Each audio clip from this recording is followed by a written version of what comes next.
Okay, this is at the back of number 5, Hoover Place. The water comes down the easement from streets below, streets above.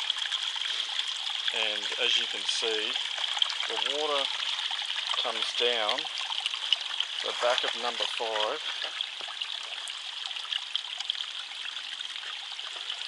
to a point,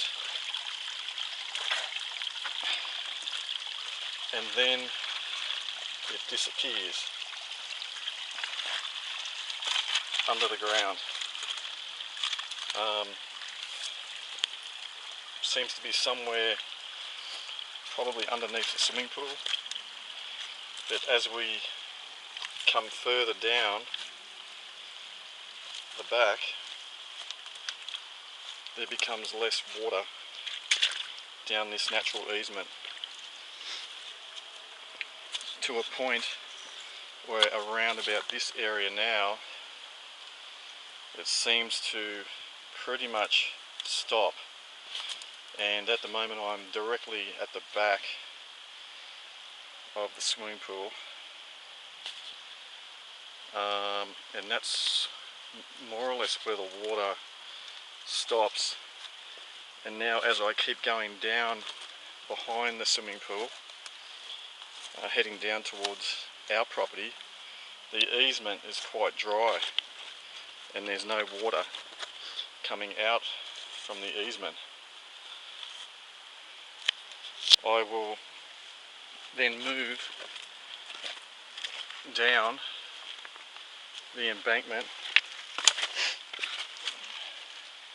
and as you can see now, this easement is quite dry.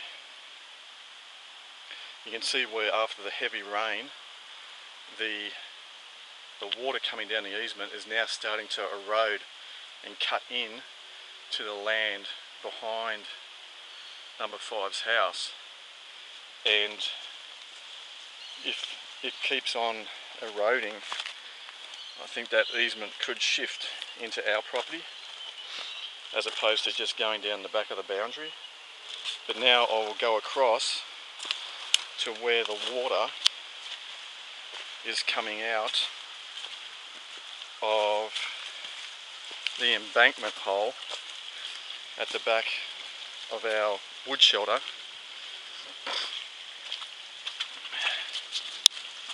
and you can see that there is a steady flow of water now coming out of this hole still.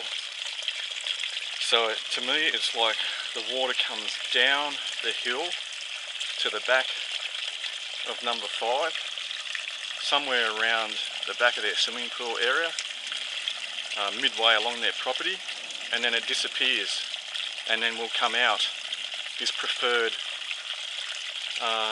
path at the back of our property.